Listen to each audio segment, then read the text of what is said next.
तो जय हिंद दोस्तों, स्वागत है फिर से आपका एक बार अपने YouTube channel FMSC group discussion में। तो दोस्तों आप लोगों को पता ही होगा कि रोज़ की भांति आज फिर से होमवर्क को लेकर आ चुके हैं। तो आज का जो करंट से कराया जाएगा उससे पहले जो कल होमवर्क दिया गया था, आपको कमेंट बॉक्स में इसका जवाब देना था। तो उसका जो क्वेश्चन था कि इंडियन एसोसिएशन की स्थापना कब और किसके द्वारा किया गया था, तो इसका आंसर हो जाएगा 1876 ईस्वी में SN बनर्जी यानी कि सुरेंद्रनाथ बनर्जी के द्वारा, जिनका जवाब हमारे कुछ भाइयों के द्वारा दिया गया है। जो पहले स्थान पर सुप्रिया कुमारी आ जाएगी, और दूसरे स्थान पर राहुल कुमार जहानाबाद से, तीसरे स्थान पर विक्की राज पटना से, और चौथा स्थान पर कुंदन कुमार गया से हो जाएंगे, और पाँचवें स्थान पर प्रीति राज हो जाएंगे। तो इसी तरह आप लोग कमेंट में हर एक क्वेश्चन जवाब देने का प्रयास क्या कीजिए। और हर दिन की भांति फिर से आज क्लास का शुरू किया जा रहा है और करंट से क्लास की शुरुआत की जा रही है। तो बताइएगा आज का पहला क्वेश्चन करंट का, बताइएगा हाल ही में मुख्यमंत्री सुख शिक्षा योजना को किसने मंजूरी दी है? हिमाचल प्रदेश हो जाएगी। ठीक है, हिमाचल प्रदेश के मुख्यमंत्री कौन हो जाएगा अभी? सुखविंदर सिंह सुक्खू हो जाएंगे। ठीक है, अगला क्वेश्चन बताइएगा हाल ही में चर्चा में रहे ऑपरेशन यूरोप का संबंध किससे है? पाकिस्तान से हो जाएगा। ठीक है, ऑपरेशन यूरोप का संबंध पाकिस्तान से हो जाएगा। ठीक है, अगला क्वेश्चन बताइएगा ऑपरेशन गंगा कहाँ से लाया गया था? यूक्रेन से लाया गया था। और ऑपरेशन देवी शक्ति कहाँ से लाया गया था? अफगानिस्तान हो जाएगा। ठीक है, ऑपरेशन जीरो आवर कहाँ से लाया गया था? 1942 में चलाया गया। ठीक है, ऑपरेशन जीरो आवर 1942 में भारत छोड़ो आंदोलन समय चलाया गया था। ऑपरेशन कामधेनु कहाँ से लाया गया था? जम्मू कश्मीर चलाया गया था। ठीक है, अगला क्वेश्चन बताइएगा हाल ही में चर्चा में रही ओरंगुटान कूटनीति का संबंध किससे है? मलेशिया हो जाएगा। ठीक है, मलेशिया हो जाएगा। ठीक है, अगला क्वेश्चन बताइएगा मलेशिया की राजधानी कहाँ हो जाएगी? कोलालमपुर। मलेशिया का मुद्रा क्या हो जाएगा? रिंगिट हो जाएगा। ठीक है, बताइएगा अगला क्वेश्चन हाल ही में फ्रांस सरकार ने पावेल डुरोव को गिरफ्तार किया है, इनका संबंध किससे है? टेलीग्राम से हो जाएगा। टेलीग्राम का CEO है। बताइएगा संस्थापक हो जाएंगे। ठीक है, पैरा ओलंपिक 2024 खेल कहाँ आरंभ हुआ है? पेरिस में हो जाएगा। और कितने क्रम का है ये? 17वें क्रम हो जाएंगे। और सीधा डायरेक्ट थे ना, वो हो जाएंगे 33 नंबर का। अगला क्वेश्चन बताइएगा ओलंपिक जो है ना, अगला ओलंपिक कहाँ 34 नंबर कहाँ होगा? लॉस एंजल्स अमेरिका में हो जाएगा। ठीक है, लॉस एंजल्स अमेरिका हो जाएगा। ठीक है, अगला क्वेश्चन बताइएगा हाल ही में 24वें अंतर्राष्ट्रीय मदर टेरेसा पुरस्कार का आयोजन कहाँ किया गया है? दुबई में किया गया। ठीक है, दुबई में किया गया। बताइएगा कॉमनवेल्थ गेम 2026 में कहाँ होगा? ऑस्ट्रेलिया में हो जाएगा। ठीक है, बताइएगा ओलंपिक 34 में कब होगा, कहाँ होगा? 34वां ओलंपिक USA लॉस एंजल्स हो जाएगा। ठीक है, बताइए एशियन गेम्स कहाँ होगा? 20वें नंबर का आईची जापान हो जाएगा। ठीक है, और 38वां नेशनल गेम कहाँ होगा? ये उत्तराखंड हो जाएगा। 39 मेघालय में। ठीक है, 39वां मेघालय में हो जाएगा। ठीक है, 38वां उत्तराखंड हो जाएगा। ठीक है, अगला क्वेश्चन बताइएगा हाल ही में एकीकृत पेंशन योजना UPS को अपनाने वाला पहला राज्य कौन हो जाएगा? ये महाराष्ट्र हो जाएगा पहला राज्य। ठीक है, महाराष्ट्र के मुख्यमंत्री कौन आएंगे? एकनाथ शिंदे हो जाएंगे। ठीक है, बताइए हाल ही में श्री कृष्ण गमन पथ बनाने की घोषणा कौन किया है? ये राजस्थान के द्वारा किया गया है। राजस्थान के मुख्यमंत्री कौन हो जाएंगे अभी? भजन लाल शर्मा हो जाएंगे। ठीक है, अगला क्वेश्चन बताइएगा हाल ही में माउंट किलिमंजारो का फतह करने वाला सबसे कम उम्र का एशियाई कौन बना है अभी? तेगबीर सिंह हो जाएंगे। इनका उम्र कितना हो जाएगा? 5 वर्ष का उम्र हो जाएगा। ठीक है, बताइएगा अगला क्वेश्चन बताइएगा साउथ अमेरिका की सबसे ऊंची चोटी कौन हो जाएगी? माउंट एकांगुआ हो जाएगा। बताइएगा ऑस्ट्रेलिया का सबसे ऊंची चोटी कौन हो जाएगी? माउंट कोइस्को हो जाएगा। ठीक है, अगला इंडिया का सबसे ऊंची चोटी कौन हो जाएगा? K2 हो जाएगा। K2 का ऊंचाई कितना हो जाएगा? 8611 किलोमीटर हो जाएगा। ठीक है, बताइएगा न्यूजीलैंड का सबसे ऊंचा चोटी कौन हो जाएगा? माउंट कुक हो जाएगा। ठीक है, अगला क्वेश्चन बताइएगा बताइए हाल ही में नासा द्वारा लॉन्च टेंगर 1 उपग्रह का संबंध किससे है? मीथेन और कार्बन डाइऑक्साइड से। मीथेन और कार्बन डाइऑक्साइड से हो जाएगा। बताइएगा मीथेन का सूत्र क्या हो जाएगा? CH4। मीथेन किस में पाया जाता है? धान के खेत में। धान खेत और गोबर गैस में भी पाया। ठीक है, वो भी ठीक है, बताइएगा तो आज का करंट का जो भी मुख्य क्वेश्चन था वो देख लिया गया। हम चलते हैं लुसेंट से शुरू करते हैं। चलिए लुसेंट से शुरू करते हैं। प्राचीन भारत से जो दिया गया था, बौद्ध धर्म में जो कुछ बच गया था वहाँ से दिया गया था। बौद्ध धर्म कल कुछ आधा हो चुका था और आधा बाकी है, तो वहाँ से करवाया जाएगा। बताइएगा प्रथम बौद्ध संगीति कब हुआ था? ये 483 ईसा पूर्व में। किसके शासनकाल में हुआ था? ये अजात शत्रु शासनकाल हो जाएगा। बताइए। ठीक है, प्रथम बौद्ध समिति का अध्यक्षता कौन किया था? महाकश्यप के द्वारा किया गया था। ठीक है, बताइए द्वितीय बौद्ध संगीति कहाँ हुआ था? वैशाली में हुआ था। कब हुआ था ये? 383 ईसा पूर्व हो जाएगा। बताइए द्वितीय बौद्ध संगीति का अध्यक्षता कौन के थे? सावाकामिक अध्यक्षता किया गया था। और शासक हो जाएंगे कालाशोक हो जाएंगे। बताइए तृतीय बौद्ध संगीति का अध्यक्षता कौन के थे? मोगलीपुत्तिस द्वारा किया गया था। तृतीय बौद्ध संगीति हुआ कब था? ये 250 ईसा पूर्व में हुआ था। और ये कहाँ पे हुआ था? पाटलिपुत्र में। किसके शासनकाल में हुआ था? अशोक के शासनकाल में। ठीक है, बताइए चतुर्थ बौद्ध संगीति का अध्यक्ष पूछ रहे हैं हम, वसुमित्र हो जाएंगे और एक अश्वघोष हो जाएंगे, उसका उपाध्यक्ष हो जाएंगे। ठीक है, बताइए चतुर्थ बौद्ध संगीति कब हुई थी? 98 ईसा या प्रथम सदी भी कह सकते हैं इसको। ठीक है, और ये कुंडल वन में हुआ था, जम्मू कश्मीर कुंडल वन में। बताइएगा चतुर्थ बौद्ध संगीति के बाद बौद्ध धर्म दो भाग में बट गया था। कौन कौन भाग हो जाएगा? हीनयान और महायान हो जाएगा। ठीक है, बताइए बौद्ध धर्म में महायान संप्रदाय का आदर्श क्या था? बोधिसत्व हो जाएगा। बोधिसत्व हो जाएगा। ठीक है, बताइएगा और हीनयान संप्रदाय का आदर्श क्या था? ये आहर्त पद हो जाएगा। आहर्त पद हो जाएगा। बताइएगा जो व्यक्ति अपनी साधना से निर्माण का प्राप्ति करता है उसे क्या कहा जाता है? आहर्त कहा जाता है। आहर्त का। ठीक है, बताइएगा धार्मिक जुलूस का प्रारंभ सबसे पहले किसके द्वारा किया गया था? बौद्ध धर्म द्वारा प्रारंभ किया। ठीक है, बताइएगा बौद्ध का सबसे पवित्र त्यौहार क्या हो जाएगा? गुरु पूर्णिमा। बैसाख पूर्णिमा हो जाएगा। गुरु पूर्णिमा भी उसको कहा जाता है। इसको बुद्ध पूर्णिमा, गुरु पूर्णिमा, बैसाख पूर्णिमा इसको कहा जाता है। बताइएगा बुद्ध का जन्म किस दिन हुआ था? बुद्ध पूर्णिमा के दिन ही हुआ था। बताइएगा सब कुछ हुआ था उसी दिन हुआ था उनका, सब कुछ उनका था ना बुद्ध पूर्णिमा के दिन हुआ, इसलिए बौद्ध धर्म का पवित्र त्यौहार बन गया है। अगला क्वेश्चन बताइएगा बुद्ध ने सांसारिक दुखों के संबंध में कितना आर्य सत्य का उपदेश दिए हैं? 4 को हो जाएगा। 4 आर्य सत्य को दिए हैं। दुख समुदाय, दुख निरोध, दुख निरोधागामी प्रतिपदा।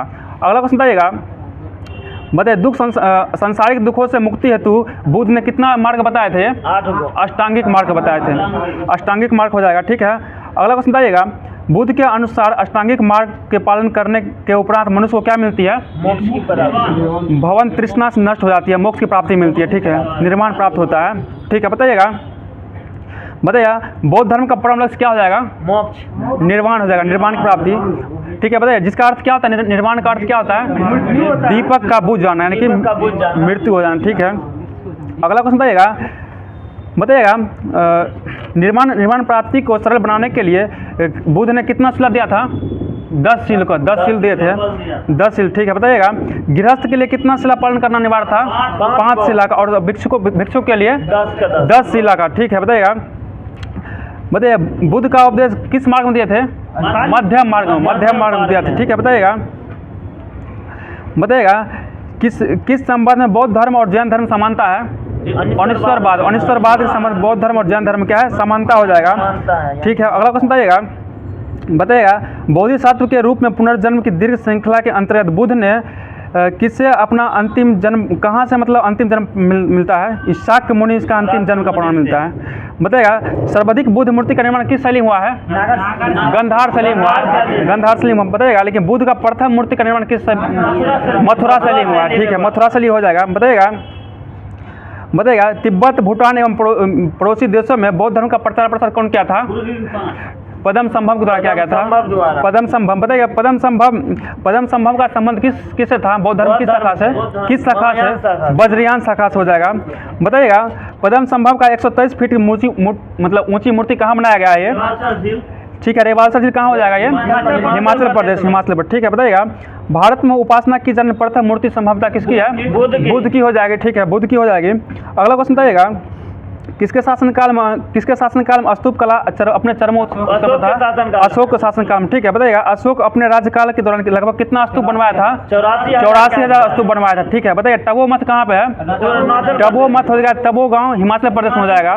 बताइएगा हेमिस मठ कहाँ हो जाएगा? लद्दाख में हो जाएगा। बताइएगा नामग्याल मठ कहाँ है? धर्मशाला हिमाचल प्रदेश हो जाएगा। ठीक है, बताइए थिकेश मठ कहाँ है? ये लद्दाख हो जाएगा। थिकेश मठ लद्दाख हो जाएगा। ठीक है, बताइएगा सासुर मठ कहाँ स्थित है? लाहौल स्पीति हिमाचल प्रदेश हो जाएगा।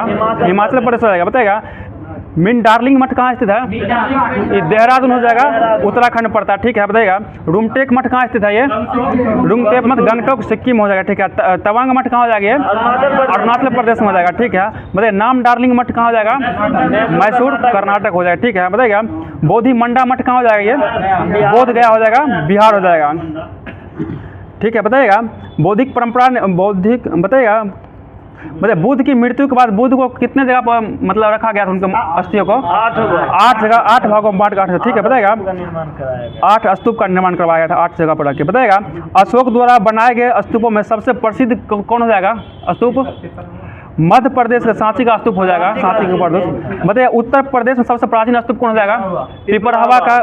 पिपरहवा स्तूप हो जाएगा, ठीक है। बताइएगा बताइए स्तूप आमतौर पर अवशेष किसका अवशेष हो जाएगा? अवशेषों का निक्षेपागार होता है, ठीक है। अगला क्वेश्चन बताइएगा भाजा गुफा जो है दूसरी सदी में बना था, कितना चट्टान काट के बनाया गया था?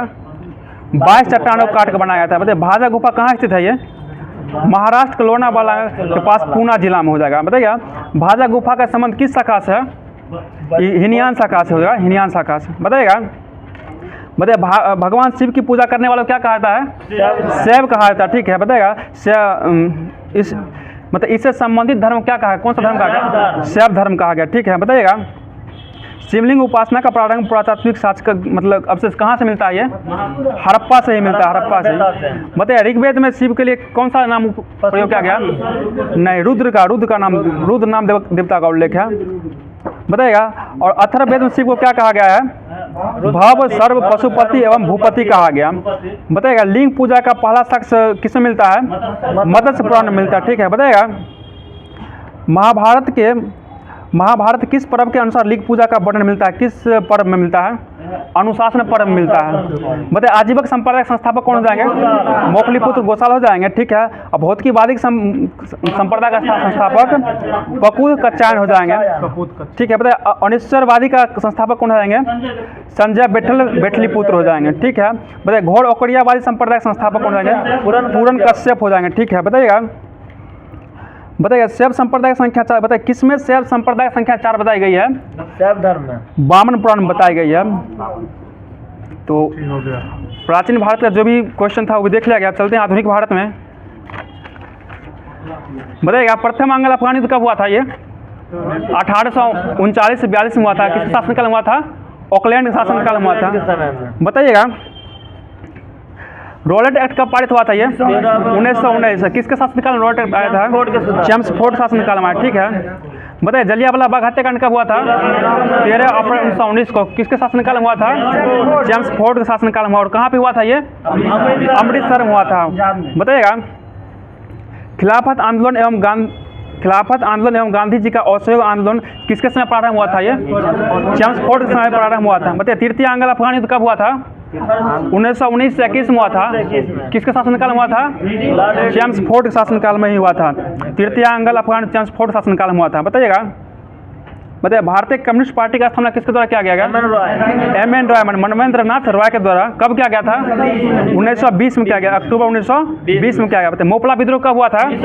1921 में। किसके शासनकाल में हुआ था? लॉर्ड रीडिंग का शासनकाल हो जाएगा, ठीक है। बताइएगा प्रिंस ऑफ वेल्स का आगमन किसके शासनकाल में हुआ था? रीडिंग के शासनकाल। और कब आगमन हुआ था? 1921 में आगमन हुआ था, ठीक है। बताइए चौरा चोरी घटना कब हुआ था? 5 फरवरी 1922 को हुआ था। और कहाँ पे घटा था ये? गोरखपुर जिले में, उत्तर प्रदेश में। बताइएगा चौरा चोरी घटना कर महात्मा गांधी किस मतलब कौन सा आंदोलन बंद कर दिए थे? असहयोग आंदोलन वापस ले लिए थे, ठीक है। बताइएगा इलाहाबाद में सिविल सेवा परीक्षा की शुरुआत कब हुआ था? 1922 से किया गया, ठीक है। बताइएगा स्वराज पार्टी का स्थापना किसके द्वारा किया गया है? मोतीलाल नेहरू और CR दास। कब किया गया था ये? 1923 में किया गया था। बताइएगा 1923 के चुनाव में स्वराज पार्टी को कहाँ पे पूर्ण बहुमत मिला था? मध्य प्रांत एवं बंगाल में मिला था। बताइएगा प्रसिद्ध आर्य समाज राष्ट्रवादी नेता स्वामी श्रद्धानंद का हत्या कब हुआ था? ये 1925 में हो जाएगा, ठीक है। बताइए लॉर्ड इरविन का शासनकाल कितना हो जाएगा? 1926 से 31 हो जाएगा, ठीक है। बताइए साइमन कमीशन बम्बई कब पहुंचा था? 3 फरवरी 1928 को आया था, ठीक है। बताइएगा, लाला लाजपत राय की मृत्यु के बदले में भारतीय चरमपंथियों द्वारा दिल्ली की असेंबली में बम कब फेंका गया था? 8 अप्रैल 1929 को फेंका गया था। ठीक है, 1929 हो जाएगा। बताइएगा, जतीन देश जो भूख हड़ताल किए थे किस जेल में किए थे? ये लाहौर जेल में किए थे। और भूख हड़ताल का आरंभ कब, शुरुआत कब किए थे? ये सितंबर में 13 जुलाई 1929 को शुरुआत किए थे। और मतलब भूख हड़ताल कितना दिन बाद इनका निधन हो गया था? 64 दिन बाद, 64वें दिन इनका निधन हो गया, 64वां दिन निधन हो गया था। इनका निधन कब हुआ था? जतीन दास का निधन 13 सितंबर 1929 को निधन हो गया था। 13 जुलाई को 1929 को स्टार्ट किए थे और 13 सितंबर 1929 को इनका निधन हो गया भूख हड़ताल के कारण। बताइएगा, 1929 में कांग्रेस का अधिवेशन कहाँ हुआ था? लाहौर में। इसका अध्यक्षता कौन किया था? ये JL नेहरू द्वारा किया गया। ठीक है, बताइएगा, पूर्ण स्वराज का मांग किस में रखा गया था? किस अधिवेशन में? लाहौर अधिवेशन 1929 का लाहौर। बताइएगा, स्वतंत्रता दिवस कब मनाने की घोषणा कब किया गया था? 26 जनवरी 1930 को। किस अधिवेशन में किया गया था? 1929 का लाहौर अधिवेशन में ही किया गया था। 30 में लाहौर। बताइए, लाहौर अधिवेशन 1929 लाहौर अधिवेशन के दौरान किया गया था। बताइएगा, सविनय अवज्ञा आंदोलन के दौरान महात्मा गांधी को गिरफ्तार कब किया गया था? ये 5 मई 1930 को किया गया था। 5 मई 1930 को गिरफ्तार कर लिया गया था और इनको फिर रिहा कब कर दिया गया था? 25 जनवरी 1931 को रिहा कर दिया गया। इरविन बिना किसी शर्त का ही इनको रिहा कर दिए थे। बताइए, लंदन में प्रथम गोलमेज सम्मेलन का आयोजन कब हुआ था? 1930 में हुआ था। तारीख बताइएगा इसका? 12 नवंबर 1930 को हुआ था। बताइएगा, प्रथम गोलमेज सम्मेलन किसके समय हुआ था? लॉर्ड इरविन के समय हुआ था। ठीक है, बताइएगा, प्रथम गोलमेज सम्मेलन कांग्रेस भाग लिया कि नहीं लिया था? नहीं लिया था। बताइएगा, ठीक है, द्वितीय में भाग लिया। ठीक है, बताइए, कांग्रेस मतलब गांधी और इरविन के बीच समझौता कब हुआ था? 4 मार्च 1931 को हुआ था। उसमें सविनय, इसके बदले क्या कौन सा आंदोलन स्थगित हो गया था? उसके बाद सविनय अवज्ञा आंदोलन स्थगित कर दिया गया था। ठीक है, बताइएगा, वायसराय भवन में रहने वाले पहले व्यक्ति कौन थे? लॉर्ड इरविन हो जाएंगे। ठीक है, बताइए, वायसराय भवन यानी कि राष्ट्रपति भवन जिसको कहा था, इसको बनने में कितना वर्ष लग गया था? 17 वर्ष लग गया था। 17 वर्ष लग गया था। और इसका उद्घाटन कब हुआ था वायसराय भवन का? 1931 में किया गया था। इरविन आए थे, 1931 में किया गया था। ठीक है, बताइएगा, राष्ट्रपति भवन का वास्तुकार कौन हो जाएंगे? लुटियंस और हॉवर्ट बेकर हो जाएंगे। दोनों है, लुटियंस और हॉवर्ट बेकर दोनों हो जाएंगे। ठीक है, बताइएगा, लॉर्ड वेलिंगटन का शासनकाल क्या हो जाएगा? 1931 से 36 हो जाएगा। ठीक है, बताइएगा, द्वितीय गोलमेज सम्मेलन किसके समय हुआ था? वेलिंगटन के समय ही हुआ था। द्वितीय गोलमेज सम्मेलन कब हुआ था? बताइएगा, 7 सितंबर से 1 दिसंबर 1931 तक चला था। बताइएगा, द्वितीय गोलमेज सम्मेलन में कांग्रेस की ओर से कौन भाग लिया था? महात्मा गांधी हो जाएंगे। ठीक है, बताइएगा, द्वितीय गोलमेज की असफलता के कारण गांधी जी ने सवर्णीय अवज्ञा आंदोलन को फिर से कब प्रारंभ किए थे? ये 3 जनवरी 1932 को प्रारंभ किए थे। ठीक है, बताइएगा, सांप्रदायिक पंचायत घोषणा किसके द्वारा किया गया था? रैमजे मैकडोनाल्ड द्वारा किया। कब किया गया था? ये 16 अगस्त 1932 को किया गया था। बताइएगा, ये जो सांप्रदायिक पंचायत था क्या था? इसमें सांप्रदायिक पंचायत जो था ये दलित वर्गों का अधिक प्रतिनिधित्व के लिए जो बनाया गया था। हाँ, इसमें बताइए, पूना समझौता कब हुआ था? ये 1932। डेट बताइएगा इसका? 24 सितंबर 1932 को पूना पैक्ट हुआ था। पूना समझौता 24 सितंबर 1932 को हुआ था। बताइए, पूना समझौता जो हुआ था उस पर महात्मा गांधी के हस्ताक्षर कौन किए थे? मदन मोहन मालवीय किए थे। मदन मोहन मालवीय के थे। बताइए, तृतीय गोलमेज सम्मेलन कब हुआ था? डेट बताइएगा? 17 नवंबर से चला था और 24 दिसंबर 1932 तक चला था। ठीक है, बताइएगा, कांग्रेस ने तृतीय गोलमेज सम्मेलन भाग लिया कि नहीं लिया था? नहीं। बताइए, बिहार में भयंकर भूकंप कब आया था? 1934 में आया था। ठीक है, बताइएगा, किस अधिनियम ने ब्रिटिश भारत में प्रांतीय स्वायत्तता का शुरुआत किया था? 1935 का भारत शासन अधिनियम हो जाएगा। बताइएगा, लॉर्ड वेलिंगटन ने कांग्रेस के किस अधिवेशन में हिस्सा लिया था? 1915 का बम्बई अधिवेशन। बताइए, 1915 का बम्बई अधिवेशन अध्यक्षता कौन किए थे? सर सत्येंद्र प्रसाद सिन्हा हो जाएंगे। बताइएगा, किसके समय पहली बार चुनाव कराया गया था? लॉर्ड लिथगो के समय कराया गया था। बताइएगा, जब पहली बार चुनाव हुआ था उसमें कांग्रेस को कितने जगह पूर्ण बहुमत मिला था? पूर्ण बहुमत कितने जगह मिला था? 6 जगह पर पूर्ण बहुमत मिला था और उनको सरकार 8 जगह 8 प्रांतों में सरकार बना था। 11 में से 8 प्रांतों में सरकार बना था। ठीक है, बताइए द्वितीय विश्व युद्ध का प्रारंभ कब हुआ था? 1 सितंबर 1939 को हो गया था।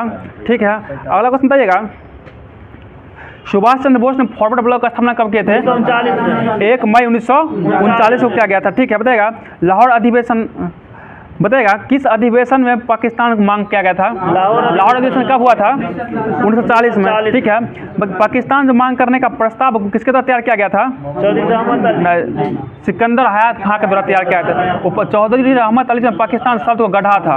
ठीक है, बताइएगा पाकिस्तान जो मांग किया गया था इसका प्रस्ताव कौन प्रस्तुत किया था? ये हाँ फजलुल हक के द्वारा प्रस्तुत किया गया था।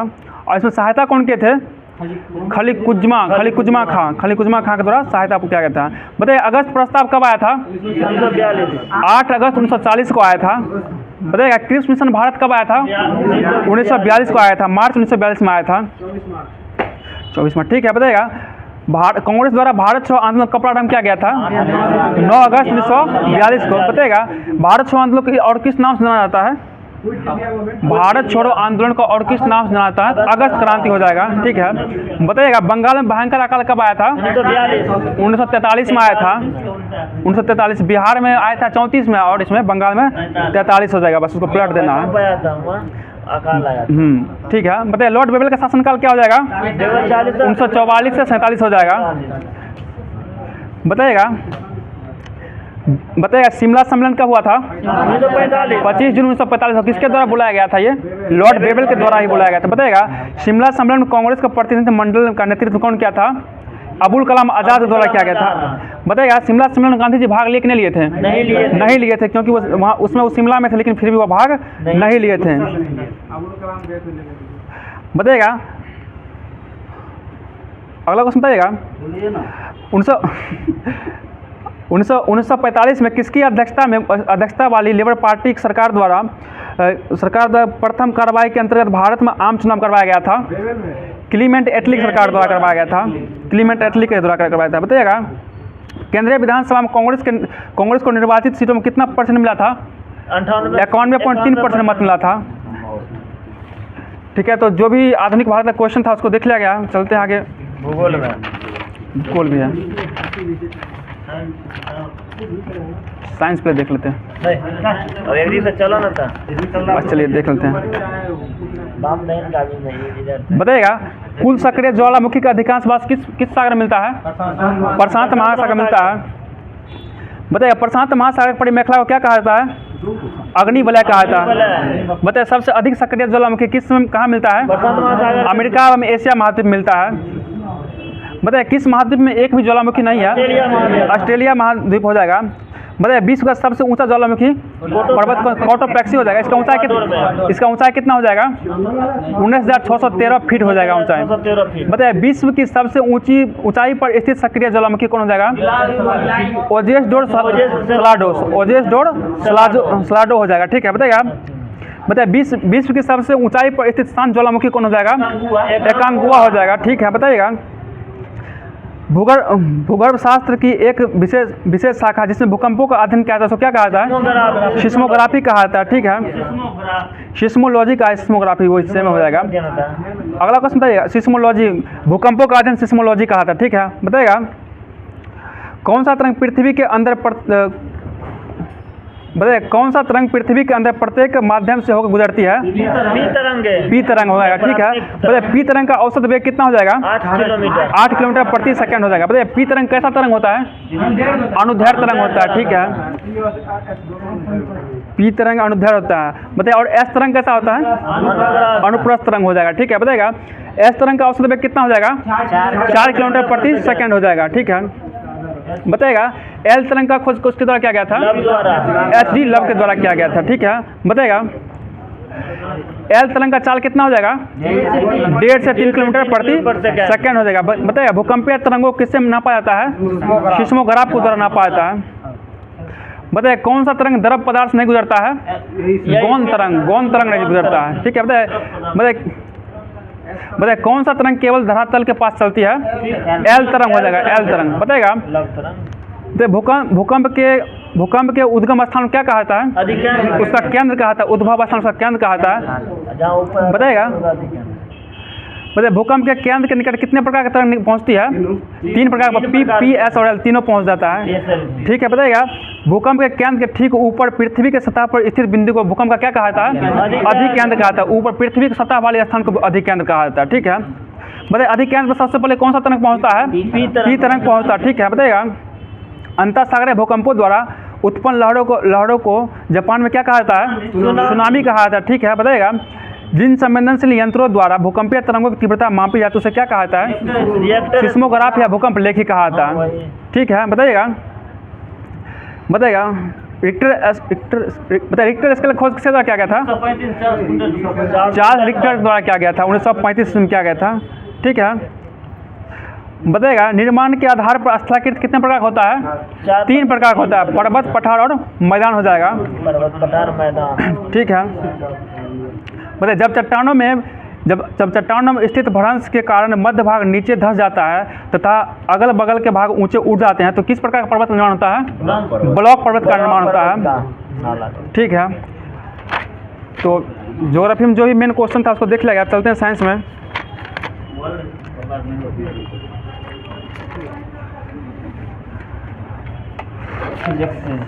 फिजिक्स बताइएगा किस तरह की आवृत्ति बहुत ऊंची होने के कारण उसमें बहुत अधिक ऊर्जा होती है? परासरव तरंग की। बताइएगा किस तरंग का तरंगदैर्घ्य सबसे छोटा होने के कारण इसमें पतले किरण पुंज के रूप में बहुत दूरी तक भेजा जा सकता है? इसको परासरव तरंग को ही भेजा सकता है। बताइए परासरव तरंग का प्रयोग, बताइए संकेत भेजने में किसका प्रयोग किया जाता है? परासरव तरंग का। ठीक है, बताइए समुद्र की गहराई का पता लगाने में किस तरंग का प्रयोग किया जाता है? परासरंग तरंग हो जाएगा। ठीक है, बताइएगा भूर्ण की जांच करने में किस तरंग का प्रयोग किया जाता है? परासरव तरंग का ही प्रयोग किया जाता है। ठीक है, अगर बताइएगा गुर्दा में बनने वाली पत्थरी के जांच में किसका प्रयोग किया जाता है? परासरव तरंग का क्या जाता है। बताइएगा वायु में ध्वनि का चाल कितना हो जाएगा? 332 मीटर प्रति सेकंड हो जाएगा। बताइएगा विभिन्न माध्यमों में ध्वनि का वेग चाल क्या होता है? अलग अलग यानी भिन्न भिन्न होता है। ठीक है, बताइएगा किस माध्यम में ध्वनि की चाल मुख्यतः बताइए किसी माध्यम में ध्वनि की चाल किस पर निर्भर नहीं करती है? आवृत्ति पर निर्भर नहीं करती है। और किस पर निर्भर करती है? यह प्रत्यवस्था और घनत्व पर निर्भर करती है। बताइए ध्वनि की चाल सबसे अधिक किस में होता है? ठोस यानी कि स्टील हो जाएगा। ठीक है, बताइए हाइड्रोजन ध्वनि चाल कितना हो जाएगा? 1269 मीटर प्रति सेकेंड हो जाएगा। बताइएगा कार्बन डाइऑक्साइड में ध्वनि की मात्रा 260 मीटर प्रति सेकेंड हो जाएगा। बताइएगा जल में ध्वनि का चाल कितना हो जाएगा? 1483 मीटर प्रति सेकंड हो जाएगा। और समुद्री जल में कितना हो जाएगा? 1533 मीटर प्रति सेकंड हो जाएगा। ठीक है, बताइए लोहा में कितना हो जाएगा? 5130 मीटर प्रति सेकंड हो जाएगा। और एल्युमिनियम में ध्वनि चाल कितना हो जाएगा? 6420 हो जाएगा। और कांच में जो है 5640 हो जाएगा। ठीक है, बताइएगा जब ध्वनि एक माध्यम से दूसरे माध्यम जाती है तो ध्वनि में क्या बदल जाती है? चाल एवं तरंगदैर्घ्य बदल जाती है, आवृत्ति उसकी नहीं बदलती है। चाल और तरंगदैर्घ्य बदल जाती है। बताइएगा किसी माध्यम ध्वनि की चाल किस पर निर्भर नहीं करती है? आवृत्ति पर निर्भर नहीं करती है। ठीक है, बताइएगा ध्वनि की चाल पर दाब का कोई प्रभाव नहीं पड़ता है। ठीक है, चलिए बताइएगा अगला क्वेश्चन बताइएगा वायु में प्रति 1 डिग्री सेल्सियस ताप बढ़ाने पर ध्वनि की चाल कितना बढ़ जाएगी? 0.61 मीटर प्रति सेकंड बढ़ जाएगी। बताइएगा माध्यम का ताप बढ़ाने पर ध्वनि पर क्या प्रभाव पड़ता है? चाल इसका बढ़ जाता है। ठीक है, बताइएगा नमी युक्त वायु का घनत्व शुष्क युक्त वायु का घनत्व क्या होता है? कम होता है। शुष्क युक्त वायु घनत्व से कम होता है। ठीक, बताइएगा शुष्क वायु की अपेक्षा नमी युक्त वायु में ध्वनि की चाल कितना होता है? अधिक होता है, अधिक हो जाएगा। बताइएगा ध्वनि के मुख्यतः कितने लक्षण होते हैं? 3 लक्षण हो जाएंगे। कौन कौन हो जाएगा? बताइएगा प्रबलता, तारत्व और गुणता हो जाएगा। ठीक है, बताइएगा ध्वनि का लक्षण जिसके कारण कोई ध्वनि तेज या मंद सुना देता है उसे क्या कहा जाता है? उसको प्रबलता कहा जाता है। बताइएगा ध्वनि की प्रबलता को किससे मापा जाता है? मात्रा किससे क्या हो जाएगा? फोन हो जाएगा। ठीक है, बताइएगा तारत ध्वनि का वह लक्षण है। ठीक है, बताइए तारत ध्वनि के वह लक्षण है जिसमें ध्वनि को क्या कहता है? क्या कहता है? मोटी और पतली आवाज कहता है। तारत पर निर्भर करता है। मोटी आवाज, पतली आवाज। बताइए तारत्व किस पर निर्भर करता है? ये आवृत्ति पर निर्भर करता है। ठीक है, बताइए ध्वनि की आवृत्ति अधिक होने पर तारतम्य क्या हो जाएगा? कम होगा। अधिक हो जाएगा। और ध्वनि क्या होगा? पतला हो जाएगा। बताइए वहीं आवृत्ति कम होने पर तारतम्य क्या हो जाएगा? तारतम्य भी कम हो जाएगा और ध्वनि क्या हो जाएगा? मोटा निकलेगा। ठीक है, बताइएगा ध्वनि का वह लक्षण जिसके कारण हमें समान प्रबलता तथा समान तारतम्य की ध्वनियाँ के अंतर प्रतीत होता है, उसे क्या कहा था? उसको गुणता कहा था। ठीक है, गुणता हो जाएगा। बताइएगा शांत क्षेत्र में शोर का स्तर कितना हो जाएगा? 50 डेसिबल हो जाएगा। शांत क्षेत्र में 50 डेसिबल हो जाएगा। आवासीय क्षेत्र में कितना हो जाएगा? 55 डेसिबल हो जाएगा। और व्यापारिक क्षेत्र में ध्वनि का कितना हो जाएगा? 65 हो जाएगा। औद्योगिक क्षेत्र में कितना हो जाएगा? 70 डेसिबल हो जाएगा। 70 डेसिबल हो जाएगा। 70 डेसिबल हो जाएगा। ठीक है, बताइएगा ध्वनि तीव्रता को किसने व्यक्त किया था? मात्रक क्या हो जाएगा इसका? डेसिबल। इसका सबसे बड़ा मात्रक क्या हो जाएगा? बेल हो जाएगा। डेसिबल इसका छोटा हो जाएगा। बताइएगा बेल का 10वां भाग हो जाएगा, डेसिबल हो जाएगा। ठीक है, बताइएगा ध्वनिक निर्वेश तीव्रता को किसमें व्यक्त किया जाता है? ध्वनि का आवृत्ति वाट प्रति मीटर स्क्वायर। वाट प्रति मीटर स्क्वायर हो जाएगा। बताइएगा मनुष्य की अधिकतम श्रव्य सीमा कितना हो जाएगा? 20 से 20,000 हर्ट्ज। 95 डेसिबल हो जाएगा। 95 डेसिबल हो जाएगा। बताइएगा प्रबलता ध्वनि का वह अभिलक्षण है जिसके कारण ध्वनि तेज या क्या सुनाई पड़ती है? तेज या मंद सुनाई पड़ती है। बताइए किससे चेतना संबंधी प्रबलता को मापा नहीं जा प्रबलता चेतना संबंधी प्रबलता को मापा नहीं जा सकता है। अगला क्वेश्चन बताइएगा जब ध्वनि तरंगे दूर स्थित किसी ड्री टावर या पहाड़ से टकराता है तो परिवर्तन होता है, इसे क्या कहता है? ध्वनि का परावर्तन प्रतिध्वनि कहता है इसको। बताइएगा प्रतिध्वनि सुनने के लिए श्रोता का परावर्तन से सतह न्यूनतम दूरी कितना हो जाएगा? 17 मीटर हो जाएगा। बताइए कान पर ध्वनि का चल कितना होता है? 1/10 सेकंड होता है। अगला क्वेश्चन बताइएगा किसके कारण ध्वनि दिन में किसके कारण ध्वनि दिन की अपेक्षा रात में अधिक सुनाई देती है? अपवर्तन। ध्वनि के अपवर्तन कारण। बताइएगा किसी बड़े हॉल में उत्पन्न होने वाली ध्वनि दीवारों से बार बार परावर्तन के कारण काफी समय तक बनी रहती है, इसे क्या कहा जाता है? इसको अनुरण कहा जाता है। अनुरण कहा जाता है। अनुरण कहा जाता है इसको। अनुरण।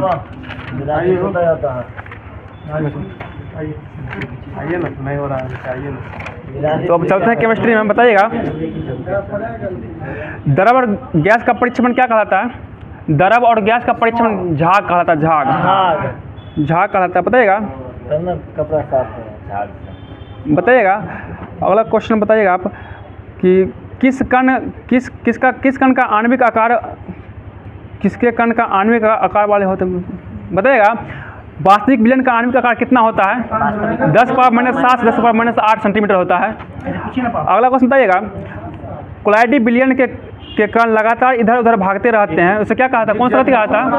उसको ब्राउनी गति कहा जाता है। ठीक है, ब्राउनी गति कहा था। बताइएगा कोलाइडी विलयन का वास्तविक विलयन से पृथक करने की प्रक्रिया क्या कहा था? अपोहन कहा था। अपोहन कहा था।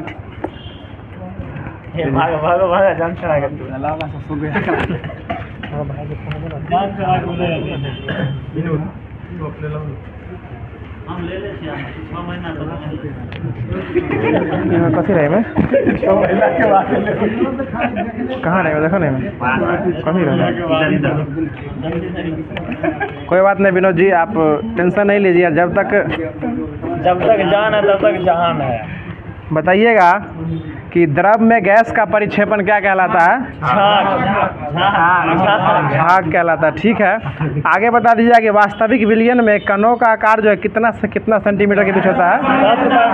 -7 से लेके -8। 10 के पावर -7 से लेके -8 सेंटीमीटर के बीच में होता है। चलिए आगे बता दीजिएगा कि यह जो है ना पारदर्शक होता है और अपारदर्शक होता है? पारदर्शक। झाग जो है पारदर्शक होता है और एक प्रकार का अस्थायी होता है। ये आँख और सूक्ष्मदर्शी से दिखाई जो है वो नहीं देता है, लेकिन फिर भी ये क्या होता है? पारदर्शक ही होता है। चलिए आगे बता दीजिए कोलाइडी विलयन के कण जो है वो लगातार इधर उधर करते रहते हैं, इसलिए इसको कौन सा गति कहा जाता है? ब्राउनी गति कहा जाता है। और यह गति जो है कोलाइडी कणों के जो है ना प्रकृति पर निर्भर करती है या नहीं करती है? नहीं करती। या उसके प्रकृति पर निर्भर जो है वो नहीं करती है। कोलाइडी कणों पर जो है उसकी गति जो है निर्भर नहीं करती है। चलिए आगे बता दीजिए। अगला क्वेश्चन है कि जब कोलाइडी विलयन में कोई विद्युत अपघट्य मिलाते हैं तो कोलाइडी कणों का आवेश जो है वो उदासीन हो जाता है और उसका अवक्षेपण हो जाता है। इसको क्या कहते हैं? स्कंदन कहते हैं। क्या कहते हैं? स्कंदन कहा जाता है। अब चलिए अगला क्वेश्चन बताएगा वास्तविक विलयन और कोलाइडी विलयन में कुछ अंतर है, उसको बताने का प्रयास जो है वो किया कीजिएगा। वास्तविक विलयन और इसमें जो वो है बताने का प्रयास कीजिएगा। बताइएगा कि वास्तविक विलयन में पदार्थों में कणों का आकार जो है ना, इसका व्यास जो है यह कितना सेंटीमीटर से कम रहता है? 10 के पावर -7 से कम रहता है। और कोलाइडी जो रहता है उसमें -7 से लेकर -5 के बीच में इसका जो है यह कण का आकार जो है वो रहता है। कोई दिक्कत विनोद बाबू? किसमें कितना रहता है समझ गया ना? वास्तविक विलयन में जो इसका आकार जो है कणों का आकार -7 से कम रहता है और -7 और -5 के बीच किसमें रहता है? कोलाइडी विलयन में रहता है। चलिए आगे बता दीजिए कि इसमें पदार्थ का कण प्रकार जो है या प्रकाश का प्रकीर्णन नहीं करते हैं या किसमें करते हैं? नहीं करते हैं वास्तविक विलयन में। जो इसमें वास्तविक विलयन में पदार्थ का कण जो है यह प्रकाश का प्रकीर्णन जो है वो नहीं करते हैं। और करते किसमें है? कोलाइडी विलयन में करते हैं। बताइएगा कि समांगी और एक समांगी परावस्था वाला कौन सा विलयन होता है? वास्तविक विलयन जो है समांगी और एक समांगी वाला अवस्था में होता है। आगे बता दिया कि विसमांगी और दो परावस्था वाला जो होता है वो किसमें होता है? वो कोलाइडी विलयन में होता है। चलिए अगला क्वेश्चन बता दीजिए। अगला क्वेश्चन हो जाएगा कि किस विलयन में जो है पदार्थ के कण हर अवस्था में अदृश्य होते हैं? वास्तविक विलयन में। वास्तविक विलयन में पदार्थ के कण जो हर अवस्था में क्या होते हैं? अदृश्य होते हैं। और दिख किस में सकते हैं? ये कोलाइडी विलयन में देखते हैं, लेकिन इसको देखने के लिए अल्ट्रा माइक्रोस्कोप को लगाने का जरूरत जो है आपको पड़ेगा। नंगी आंखों से इसको कोलाइडी विलयन को नहीं देख सकते हैं। और ये कैसा होता है? पारदर्शी होता है। कैसा होता है? पारदर्शी होता है। चलिए आगे बता दीजिएगा जब किसी कोलाइडी विलयन में तीव्र प्रकाश गुजारते हैं तो उसके लंबवत रखे सूक्ष्मदर्शी से देखने पर जो है इसके कण जो होते हैं ये अल्पीन की भांति चमकने लगते हैं। और यह चमकता जो है ना इसी को कौन सा प्रभाव कहते हैं? टिंडल प्रभाव कहते हैं। कौन सा प्रभाव कहते हैं? टिंडल प्रभाव कहते हैं। फिर से सुन लीजिए कि जब किसी कोलाइडी विलयन में तीव्र प्रकाश गुजारा जाता है, जब कोलाइडी विलयन में कोई तीव्र प्रकाश गुजारिएगा तो उसमें जो अगर उसमें लंबवत रखा हुआ कोई सूक्ष्मदर्शी से देखिएगा तो उसमें जो अल्पीन की भांति चमकने लगता है उस प्रभाव क्या कहते हैं? टिंडल प्रभाव। टिंडल प्रभाव कहा जाता है। और टिंडल प्रभाव किसके कारण बनता है? प्रकाश के प्रकीर्णन के कारण जो है टिंडल प्रभाव का निर्माण होता है। प्रकाश के प्रकीर्णन के कारण ही टिंडल प्रभाव का निर्माण होता है। और इंद्रधनुष का जो निर्माण होता है वो किस किस क्रियाओं को मिलकर बनता है? इसमें प्रकाश का प्रकीर्णन, विवर्तन, अपवर्तन, पूर्ण आंतरिक परावर्तन, परावर्तन और विक्षेपन, मतलब सारा प्रक्रिया मिला के जो है प्रकाश क्या कहते हैं? इंद्रधनुष का निर्माण होता है। और ये भी याद रखिएगा हमेशा कि इंद्रधनुष का जो निर्माण होता है हमेशा सूर्य के विपरीत दिशा में होता है। हमेशा किस दिशा में होता है? विपरीत दिशा में होता है। और इंद्रधनुष का बीच का रंग कैसा होता है? हरा होता है। ऊपर का रंग कैसा होता है? लाल। और नीचे वाला रंग कैसा होता है? बैगनी। ये भी क्वेश्चन पूछता है कि इंद्रधनुष का बीच का रंग कैसा होता है? हरा हो जाएगा। चलिए अगला क्वेश्चन बता दीजिएगा कि वह विलयन जो कि अम्ल या क्षार की साधारण मात्राओं को अपनी प्रभावी अम्लता या क्षारता में परिवर्तित किए बिना ही जो है अवशोषित कर लेता है उसको कौन सा विलयन कहते हैं? बफर विलयन कहा जाता है। मतलब बिना कुछ किए हुए उसको अवशोषित कर लेता है उसको क्या कहते हैं? बफर विलयन जो है वो कहा जाता है। जैसे कि आपको सोडियम एसीटेट और एसिटिक अम्ल का विलयन जो है यह एक प्रकार का कैसा विलयन हो जाएगा? बफर विलयन हो जाएगा। चलिए अब जो है कुछ विलयन का रंग जो है उसके बारे में आपको बताना है, तो बता दीजिएगा कि मिथाइल ऑरेंज का अम्लीय विलयन कैसा होता है? गुलाबी होता है। अम्लीय विलयन जो है वो गुलाबी हो जाएगा, क्षारीय विलयन पीला हो जाएगा और उदासीन विलयन नारंगी हो जाएगा। बताइएगा लिटमस का अम्लीय विलयन कैसा होता है? लाल होता है। क्षारीय हो जाएगा तो नीला, तब ना वो बदलता है लाल से नीला में। और उदासीन रहेगा तो बैगनी। लिटमस हमेशा अगर उदासीन रहेगा तो किस कलर का होता है? बैगनी कलर का ही होता है। उसको कुछ नहीं कीजिएगा तो हमेशा बैगनी कलर का ही दिखेगा। कोई दिक्कत वकील साहब? ठीक से बैठिए। अगला क्वेश्चन बता दीजिएगा कि फिनोल्फिलीन का अम्लीय विलयन कैसा होता है? ये रंगहीन होता है। क्षारीय हो जाएगा तो गुलाबी हो जाएगा। और उसके बाद आपको जो उदासीन हो जाएगा तो ये भी रंगीन। फिनोल्फिलीन में जो है फिनोल्फिलीन में जो है आपको उदासीन और आपको अम्लीय दोनों कैसा होता है? रंगहीन होता है। और सिर्फ क्षारीय विलयन कैसा होता है? गुलाबी होता है। लिटमस तो याद हो ही गया होगा, इसमें तीनों को याद रखना है। फिनोल्फ्थीन में आपको जो है उदासीन और अम्लीय जो है दोनों रंगहीन होता है, और क्षारीय कैसा होता है? गुलाबी होता है। लिटमस के बारे में पता हो गया, अम्लीय कैसा होता है? लाल, और उसके बाद जो क्षारीय होता है वो नीला, और गुलाबी बैगनी हो जाएगा तो उदासीन हो जाएगा। एगो बच गया आपको पहला वाला जिसको मिथाइल ऑरेंज कहा जाता है, और मिथाइल ऑरेंज जो है जो कि आपका अम्लीय हो जाएगा तो वो कैसा होगा? ये गुलाबी हो जाएगा अम्लीय, और क्षारीय हो जाएगा तो पीला, और उसके उदासीन हो जाएगा तो, और उसके बाद ये नारंगी, इसी को ऑरेंज कलर कहा जाता है। याद हो गया ना वकील साहब? चलिए हम जानते हैं कि आपको कितना याद होता है, ये वाला बात है, कोर्ट का केस का ऑर्डर कितना होता है सब बात पता है। आगे बता दीजिए क्वेश्चन है, कार्बन एक प्रकार का क्या हो जाएगा? अधातु हो जाएगा। कार्बन कैसा है? अधातु तत्व हो जाएगा। इसका परमाणु संख्या कितना हो जाएगा? 6 हो जाएगा, और परमाणु भार कितना हो जाएगा? 12 हो जाएगा। और यह एक प्रकार का क्या है? अधातु। ये भी याद रखिए, कार्बन क्या है? अधातु हो जाएगा, और इसका परमाणु संख्या 4 है, और इसको आधुनिक आवर्त सारणी में किस में रखा गया है? 6 है परमाणु संख्या, और आधुनिक आवर्त सारणी में इसको कहाँ रखा गया है? 4 के में रखा गया है। 4 के ए में जो है ना इसको रखा गया है। कहाँ रखा गया इसको? 4 के ए में रखा गया है। चलिए आगे बता दीजिए कि इसकी संयोजकता कितनी होती है? 4 होती है। और किसके द्वारा पहली बार बताया गया था कि कार्बन की संयोजकता 4 होती है? कुरकुरे नहीं, कैकुले के द्वारा कैकुले के द्वारा बताया गया था कि इसकी संयोजकता कितनी होती है? 4 होती है। देखिए आप भूलवो नहीं कीजिएगा, कुरकुरे याद रखिए। कैकुले के द्वारा बताया गया था कि सबसे पहले कार्बन की संयोजकता कितनी होती है? 4 गो होती है। चलिए अगला क्वेश्चन बता दीजिए। क्वेश्चन हो जाएगा कि वैसे पदार्थ जिनके रासायनिक गुण समान और भौतिक गुण भिन्न भिन्न होते हैं उसको क्या कहते हैं? अपरूप कहा जाता है। क्या कहता है? अपरूप। देखिए अपरूप में रासायनिक गुण जो है वो आपको समान होंगे, लेकिन भौतिक गुण जो हो जाएंगे वो भिन्न भिन्न हो जाएंगे। इसको क्या कहते हैं? अपरूप कहते हैं। और ये घटना जो होती है उसको क्या कहते हैं? अपरूपता कहा जाता है। जिस प्रकार कार्बन का अपरूप कौन कौन हो जाएगा? हीरा और ग्रेफाइट, और एक और फुलेरिन जो है एक और इसका अपरूप कहलाता है। लेकिन मुख्य रूप से कितने अपरूप हैं? 2 ही अपरूप है, हीरा और ग्रेफाइट। और ये भी याद रखिए, हीरा विद्युत क्या होता है? सुचालक। हीरा विद्युत और उष्मा दोनों क्या होता है?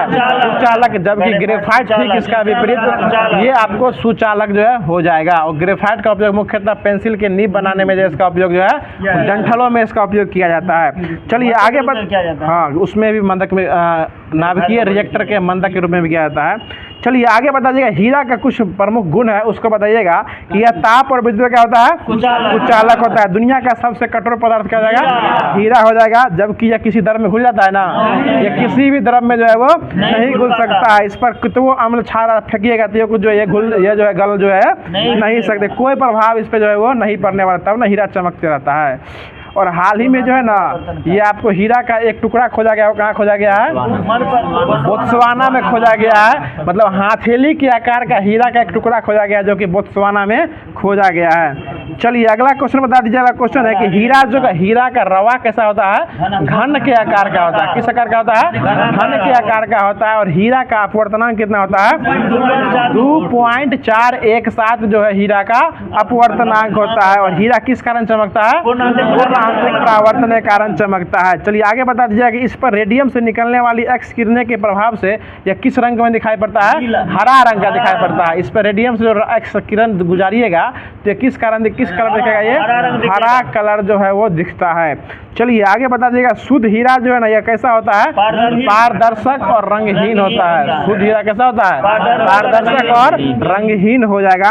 चलिए आगे बता दीजिएगा कि धार तेज करने के लिए अपघर्षक के रूप में जो है ना ये किसका उपयोग किया जाता है? हीरा का ही उपयोग किया जाता है। चलिए आगे बता दीजिएगा। अगला क्वेश्चन है कि ग्रेफाइट का कुछ गुण बताइएगा कि यह ग्रेफाइट विद्युत का क्या होता है? सुचालक होता है। और इसका अपेक्षिक घनत्व कितना होता है? 2.22 इसका अपेक्षिक घनत्व हो जाएगा। और हीरा का अपवर्तनांक कितना होता है? 2.417 जो हीरा का अपवर्तनांक हो जाएगा। आगे बता दिया, कागज पर अगर किसको रगड़ेंगे तो करिया निशान छोड़ेगा? ग्रेफाइट को अगर कागज पर रगड़िएगा तो काला काला निशान जो है वो छोड़ के जाएगा।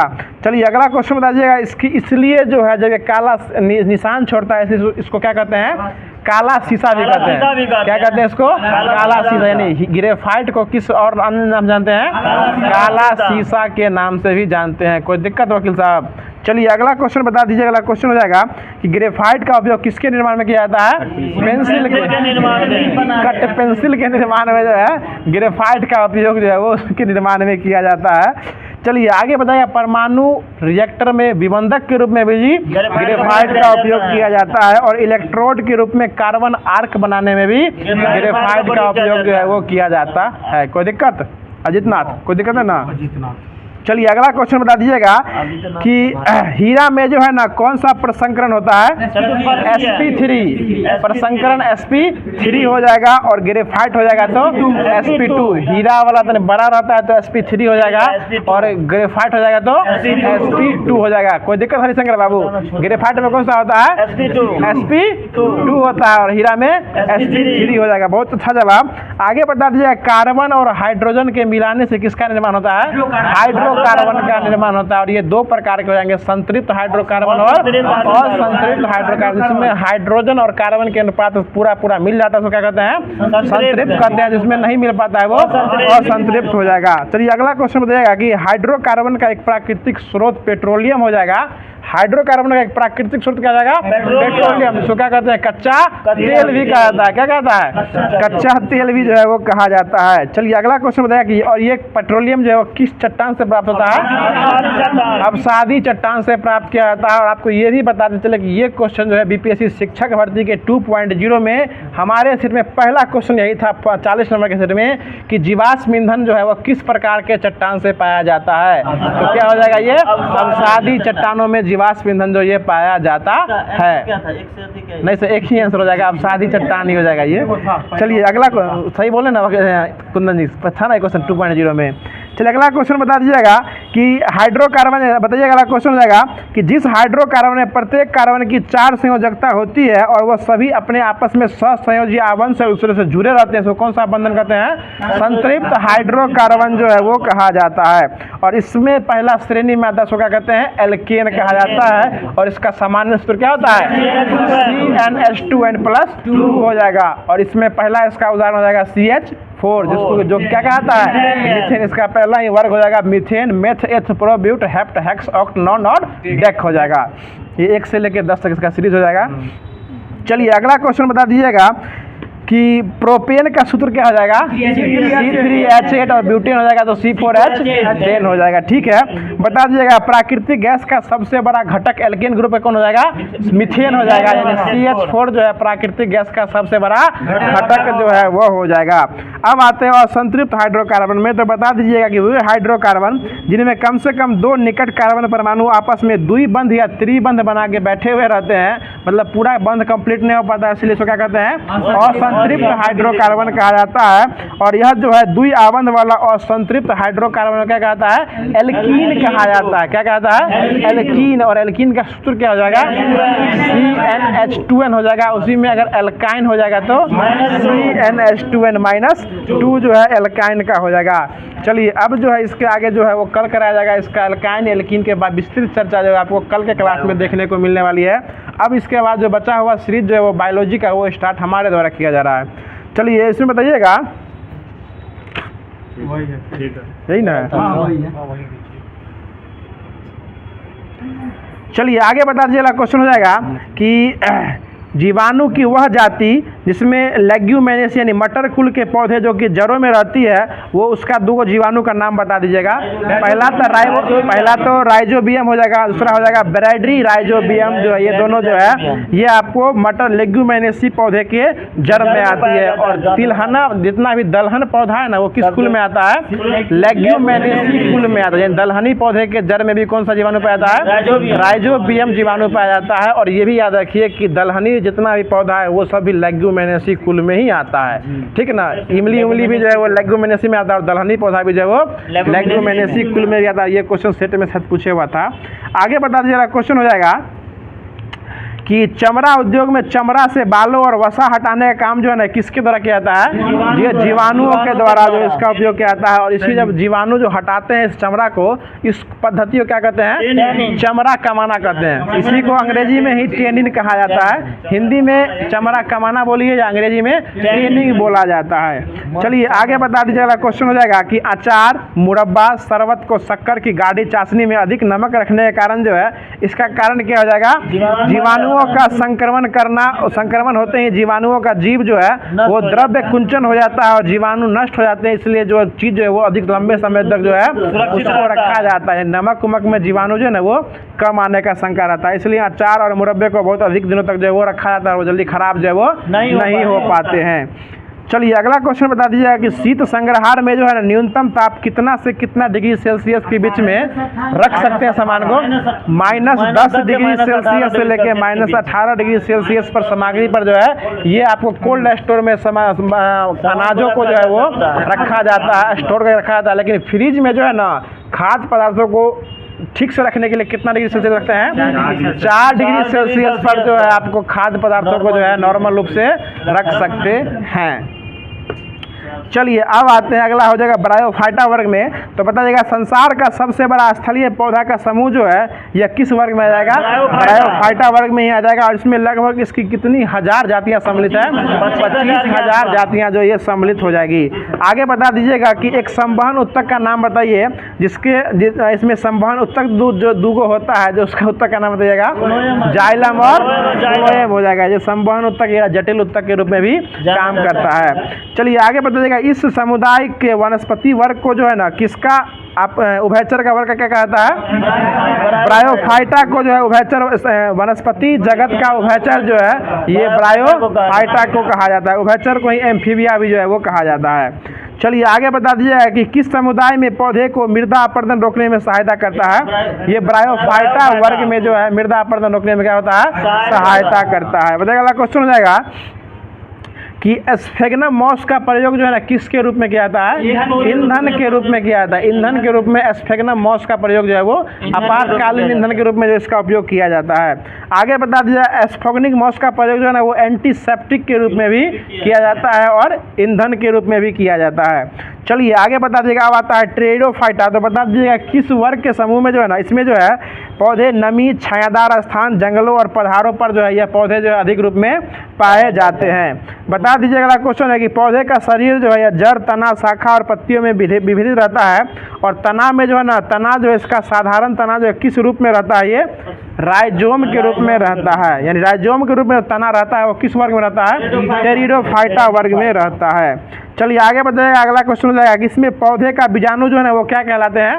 जनक कहलाते हैं। क्या कहलाते हैं? जनक कहलाते हैं। और जनन की क्रिया के दौरान ही बीजाणु का इसमें निर्माण जो है वो होता है। चलिए आगे बता दीजिएगा वैसे जनक जो है पिता को भी कहा जाता है और आपको माता सीता की पिता का नाम क्या था? जनक ही था। राम भगवान के बाबूजी का नाम दशरथ था और सीता जी के माता का नाम जनक ही था। ठीक है ना?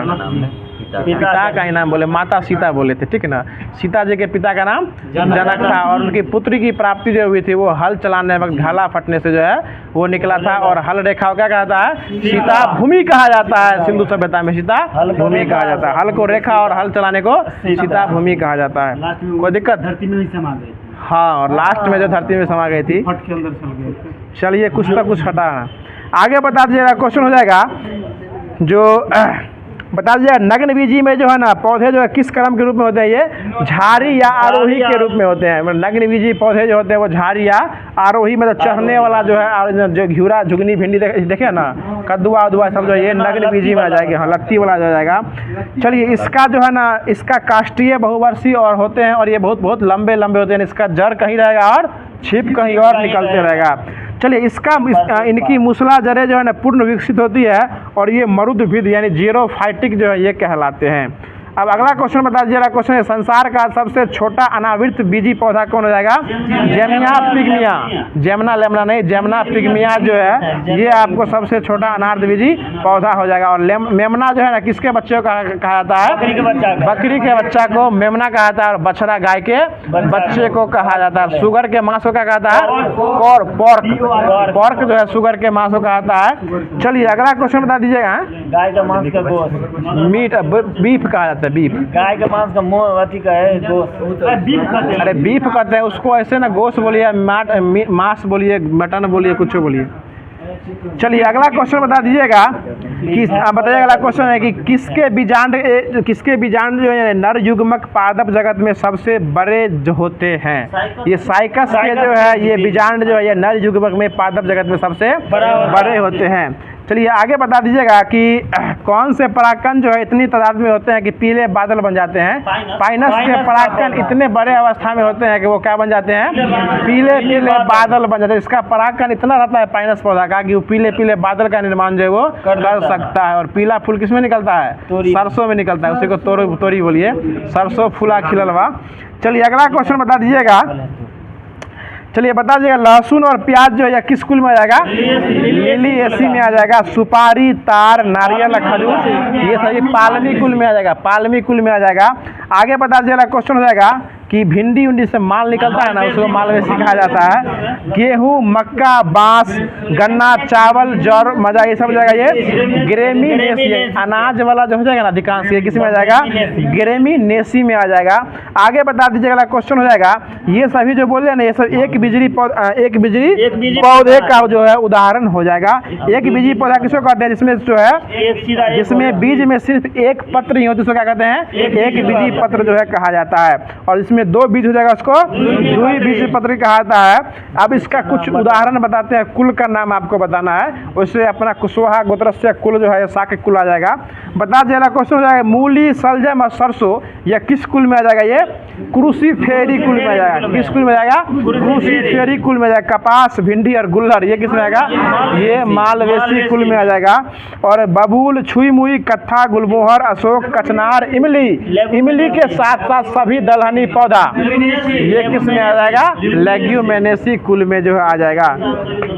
हाँ ये भी याद रखिए, सभी दलहनी फसल जो है ये लेग्यूमिनेसी में आ जाएगा। वैसे लोग रखता है याद कि लंबा वाला है तो उसको लग्गी लगा के तोड़िएगा तो लेग्यूमिनेसी, लेकिन ये भी याद रखिए कि दलहनी पौधा वाला जो है ये भी लेग्यूमिनेसी कुल में ही आता है। आगे बता देगा सूरजमुखी, गेंदा, कुसुम, सलाद, डहेलिया ये सब जो है कंपोजिट हो जाएगा। नींबू, चकोतरा, संतरा, मुस्सी, बेल ये सब रूटेसी हो जाएगा। और आलू, मिर्चाई, बैगन, मकोई, धतूरा, टमाटर ये सब जो है ये सोलेनेसी। और सेब, बादाम, नाशपाती ये सब जो है रोजेसी कुल में आ जाएगा। तो जो लूसेंट बुक का जो सीरीज चलते आ रहा है उसको पूरे तरीके से जो है स्टार्ट कोई और करे, लेकिन अंत जो है वो शानदार होना चाहिए, वो हमारे द्वारा किया जा रहा है अभी। अब जो है इसके साथ जो है आपको जो बीपीएसएससी और बीएसएससी के माध्यम से जो होमवर्क दिया गया था उसको संपूर्ण रूप से कराने का प्रयास किया जा रहा है। तो बता दीजिएगा विनोद बाबू, आपके लिए क्वेश्चन है कि भारत में ट्रेड यूनियन कांग्रेस के पहले अध्यक्ष कौन बने थे, लाला लाजपत राय जो है, यानी ट्रेड यूनियन कांग्रेस के पहले अध्यक्ष कौन बने थे, लाला लाजपत, यानी all India trade union Congress के अध्यक्ष कौन बने थे, लाला लाजपत राय इसके पहले अध्यक्ष जो है ये बने थे। और इसकी स्थापना किस द्वारा किया गया था, ट्रेड यूनियन एनएम जोशी। बहुत अच्छा जवाब, मुंह में नहीं आ रहा था, पेट में था आवाज। ये एनएम जोशी के द्वारा जो इसकी स्थापना जो है AITUC की स्थापना जो किया गया था। चलिए अगला क्वेश्चन देगा, मोपला विद्रोह कब हुआ था, 1921 कब हुआ, कहाँ हुआ था, ये केरल में हुआ था। बताएगा फॉरवर्ड ब्लॉक के संस्थापक हो जाएंगे सुभाष चंद्र बोस हो जाएंगे। आगे बताएगा जलियांवाला बाग हत्याकांड जो इसमें प्रदर्शन किसके गिरफ्तारी के विरोध में हुआ था, मल्लिक तो यह राज्यपाल निकल लिया कुछ देर में, डॉक्टर सत्यपाल हो जाएंगे सिर्फ, ठीक ना, डॉक्टर सत्यपाल, मल्लिक नहीं बोलिए, डॉक्टर सत्यपाल और सैफुद्दीन किचलू। और ये क्वेश्चन जो है 6 to 8 में पूछा हुआ क्वेश्चन है, जो एग्जाम जो रद्द हो गया था बीपीएससी ट्री वाला, ये एग्जाम रद्द हुआ, उससे पूछा हुआ क्वेश्चन है कि किसकी गिरफ्तारी के विरोध में जलियांवाला बाग हत्याकांड हुआ था। तो ये सैफुद्दीन किचलू और डॉक्टर सत्यपाल के गिरफ्तारी के विरोध में हुआ था। बताइएगा कि संगमरमर जो एक प्रकार का कैसा चट्टान हो जाएगा, कायांत्रित चट्टान हो जाएगा। जीवन रक्षक धातु किसको कहा जाता है, रेडियम को कहा जाता है। और जबकि क्विक सिल्वर किसको कहता है, पारा को। कहीं कहीं क्विक सिल्वर न दे तीव्र चांदी भी दे देगा, तो वही हुआ, उसी को हिंदी में पारा, क्विक सिल्वर को तीव्र चांदी भी बोल सकते हैं। आगे बढ़ेगा, अमृतसर में स्वर्ण मंदिर का निर्माण किसके द्वारा किया गया था, अर्जुन देव के द्वारा स्टार्ट किया गया था, 1588 में किया गया था। और अर्जुन देव कैमे क्रम के जाएंगे गुरु, 5वें क्रम के गुरु हो जाएंगे। और ये जो आपको फांसी दिलवाया था और आदि ग्रंथ की रचना कौन किए थे, गुरु अर्जुन देव के द्वारा ही किया गया था, 5वें क्रम के ये भी गुरु हो जाएंगे। चलिए अगला क्वेश्चन बता दीजिएगा, अगला क्वेश्चन जाएगा कि भारत की सबसे पुरानी नहर जो है वो कौन हो जाएगी, ग्रांड एनिकट, जो कि कावेरी नदी तमिलनाडु में स्थित हो जाएगी। ग्रांड एनिकट चलिए आगे बता दीजिएगा, मवेशियों में खुर रोग जो है ना किसके कारण होता है? विषाणु के कारण होता है। विषाणु की खोज किया गया था इवान विस्की के द्वारा 1892 में किया गया था। चलिए बहुत अच्छा जवाब, टाइट रहिए। अगला क्वेश्चन बता दीजिए, केरल का सबसे उच्चतम न्यायालय जो कहाँ स्थित है? ये एर्नाकुलम में स्थित है, केरल का उच्च न्यायालय हो जाएगा। बता दीजिएगा, केरल का तटीय मैदान क्या कहलाता है? मालाबार तट कहलाता है। और कोरोमंडल तट किस किस के तट को कहते हैं? तमिलनाडु से लेके आंध्र प्रदेश के तट को मालाबार कोरोमंडल तट जो है वो कहा जाता है। बता देगा, लोहा में सबसे शुद्धतम रूप क्या हो जाएगा? पिटवा लोहा जो है वो हो जाएगा।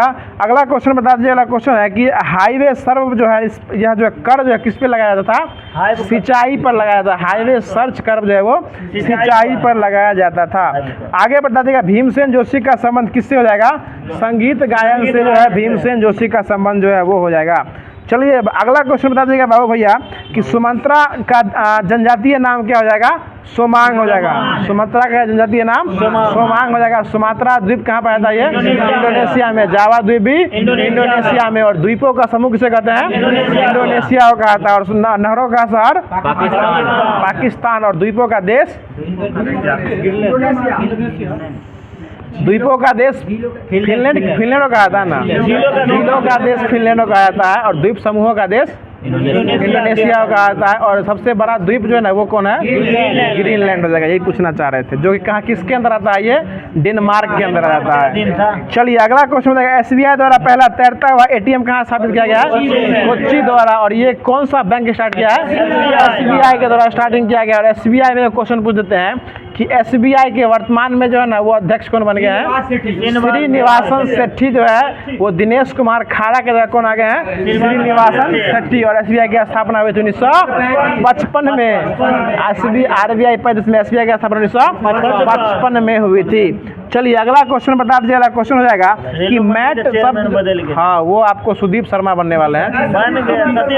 सतीश कुमार शर्मा। सतीश कुमार शर्मा जो है वो जया वर्मा सिन्हा। देखिए इसलिए ना बोला जाता है कि महिलाओं से सेशन ज़्यादा लंबा नहीं खिंचा पाता है।